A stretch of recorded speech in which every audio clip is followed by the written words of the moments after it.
Good morning, or let me just say greetings, everyone. I'm shooting from Polokwane right now because my site is in Polokwane, so I'm shooting from home. And my topic for this project is on the new BRT system that has been introduced in Polokwane. So it started running up, I think, around last year, December, November, and but the construction of the whole BRT system has been going on for almost about 5 years now. So the buses only started running last year. And so we're just gonna talk about the BRT and why it's been introduced, and sort of like just about the BRT system that has been introduced in Polokwane.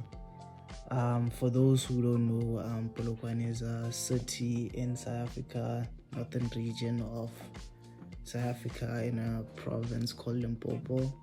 And yes, it's sort of like a growing city. It's recognized as a city, but it feels like a town when you compare it to like major cities like Tshwane and Joburg and eThekwini, and because most of like the economic activities like that sort of like dominate here. It's farming. It's surprisingly we have a lot of we have a strong finance sector, and there's just a growing a sort of like a growing middle class. Let me just say that, a growing middle class that's like traveling in and out of the city every day, just people commuting. And for most people, they use taxis to go to town. They use their private cars. There is a presence of bus, but when I was growing up, the buses were booming. Like a lot of people were using buses. That's because, okay, let me say I grew up in the villages, and then in the villages a lot of people would take the bus to town. So like the bus there would be one bus that would travel from a place called Mulej. It's like a whole region of just like rural areas, but they're not so rural right now. There's like they're growing into like, I don't know, township, but they still have that rural feel and vibe, because there's like the only tar roads are like main roads, and everything else is just like dirt roads. And but when I was growing up, there would be one bus that would come from that place at around 5 a.m. to town. And if you missed that bus, you had to take a taxi, or you would have to hitchhike to town. And that bus, it was, I think it is still subsidized by the government, so it was like cheaper for you to wake up at 5 a.m. to wake up and catch the 5 a.m. bus instead of like taking a taxi. So I would say in terms of like convenience, if you don't have a private car, you would if you want that convenience of traveling at your own time, you would take a taxi. If you wanted to budget and save money, you'd wake up early and catch the 5 a.m. bus. So and then bus people, a lot of people would take every day. The bus would be full, and people would just be traveling to a town using a bus. And so like now after I don't know how many years, There's a new BRT system being introduced in the region, and it for the moment it doesn't go to the rural areas, but it goes to like the surrounding townships in the area. It goes to Seshego, which is like a major township. It's our version of Soweto. It's big, and there's like it's just like it's the township, and it goes to Madiba Park, Leeto Park, and where else? It goes to the sort of like the new developed RDP settlements behind the townships, and sort of like I feel like it's a good initiative for people that travel to town every day for work and for other reasons. It just brings convenience, because the bus travels at like different times, so you can catch the bus at any time of the day, and stuff like that. So it's I feel like it's a good initiative, and it's something that that deserves to be studied, because the city is growing, and there's new initiatives to sort of like improve the mobility and like the accessibility, and just like improve your whole movement around the region and the town. So so when you compare the bus fees, the bus fees are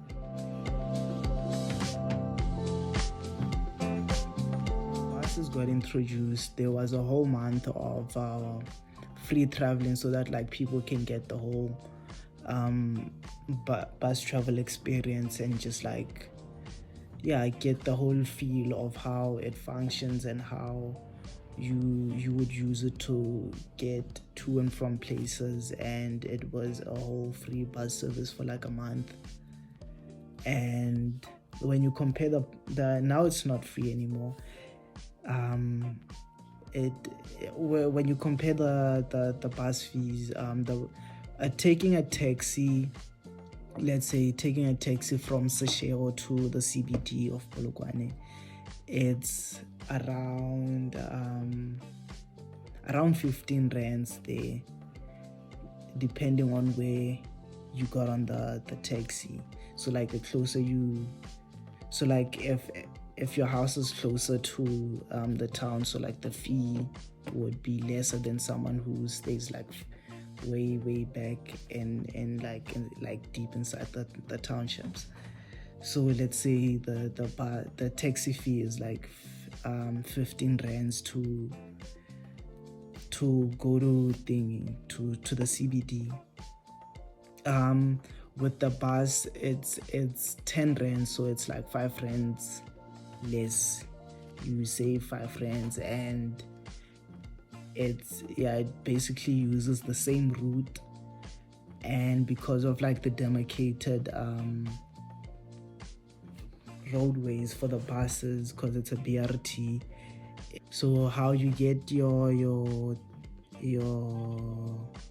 membership, how you get your card, so it's a prepaid system.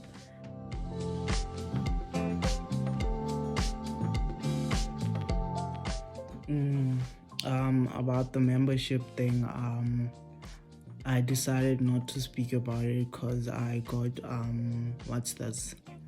I got one of the people that worked there to sort of like explain this whole process of getting a membership, and the travel times, and like the time intervals and all of that. So I decided not to speak about it, because I don't know much about it, but I have an idea of how it functions, because it's similar to the Rea Vaya system that's being used in the the Johannesburg municipality. So I got one of the people that work in it's called the Leeto.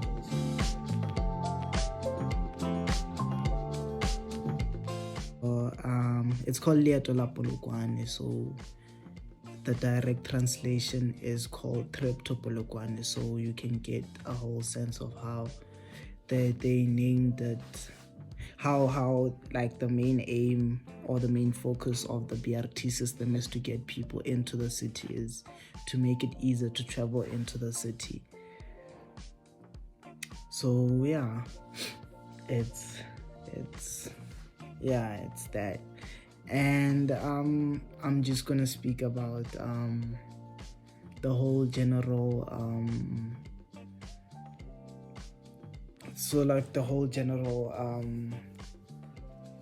what's this review of BRT systems in African cities. So South Africa is not the only country that implemented BRT, and Polokwane is not the first city. In fact, it's like it might be one of the latest cities to implement the system, but generally it has been delayed. I feel like it has been delayed because the construction of the BRT has been going on for like almost 5 years.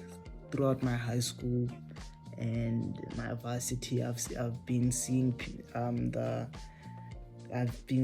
like the municipality trying to like expand the roads to make space for the buses and sort of like adding new lanes. And when you compare it to other South African cities such as Johannesburg, eThekwini, and city of Cape Town, they implemented the BRT system way back, probably more than 10 years ago, because the first BRT systems were introduced maybe 2008, 2009.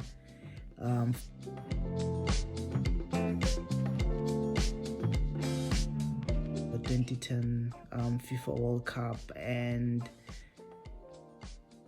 yeah, the first African city to implement the BRT system as like the full BRT system is Johannesburg. And with Johannesburg's case, it's not only a BRT, but it focuses on sort of like developing around the bus stops and sort of like the stations where people would catch the buses or get off the buses. So like the main aim was to like develop around those travel nodes, and sort of like that their main idea was that if there's a concentration of people at a particular place, it's better to develop economic opportunities in that region, and to turn it into an economic node, because that's where people are concentrated. Sorry for that. So the first full BRT was in Johannesburg, and it's called the Rea Vaya system. It was introduced in 2009. But yeah, and the following cities, Cape Town, Port Elizabeth, and eThekwini, they also later developed, introduced their own BRT systems. And their main functions were to get tourists and travelers, sort of like, it was to make it easier for tourists to travel around the city, because during the 2010 World Cup there was a lot of tourists and a lot of tourists that came into South Africa to watch the international cup. It was an international event, so we had to have sort of like a world-class public transport system. And a lot of African cities not even African, because I want to say in the global south.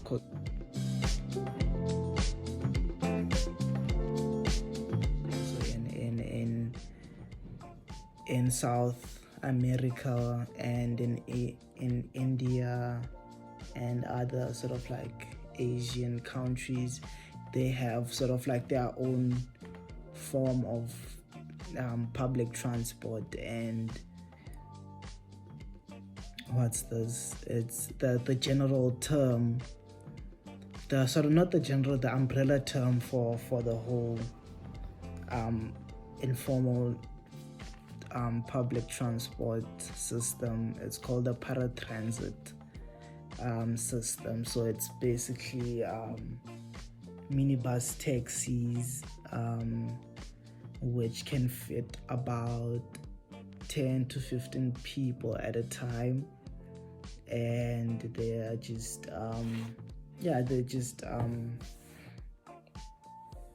minibuses that have been turned into public transport vehicles, let me say that. And sort of like this informal, it's run by the informal sector. It's not privatized, it's not subsidized. And even though like the government knows about the presence of this paratransit system, it's sort of like hard to like mediate and sort of like control. Even though there are, like in South Africa, there are taxi associations, and what happens with the taxi associations, like so like there's like a lot of taxi owners that are like private companies, and there's like a whole taxi association that looks after all of these taxi companies, private taxi companies, and sort of like they have to pay rates and all of that, sort of like to maintain their infrastructure. Sort of like they run their whole they basically run everything. Yes, let me say that they run everything of their own. But what the problem with the paratransit system is that there's a lot of politics, because it's a business. So in business there's competition. In competition there's like rivalries, and in South Africa it becomes violent because people are fighting over travel routes. They're fighting over passengers, and it's like the more taxis you have, the better chances you have of making more money, because you have more taxis on the road, meaning that you can pick up more people.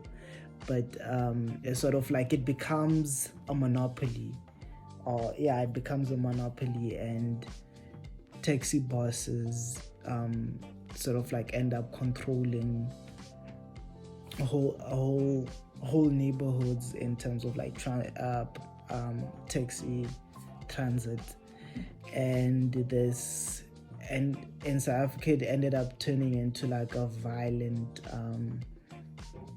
thing, because people were fighting, and some people were shot, taxi drivers were shot, even passengers ended up catching like stray bullets because of taxi violence. It's a whole pandemic in South Africa. Most recently we had in Cape Town,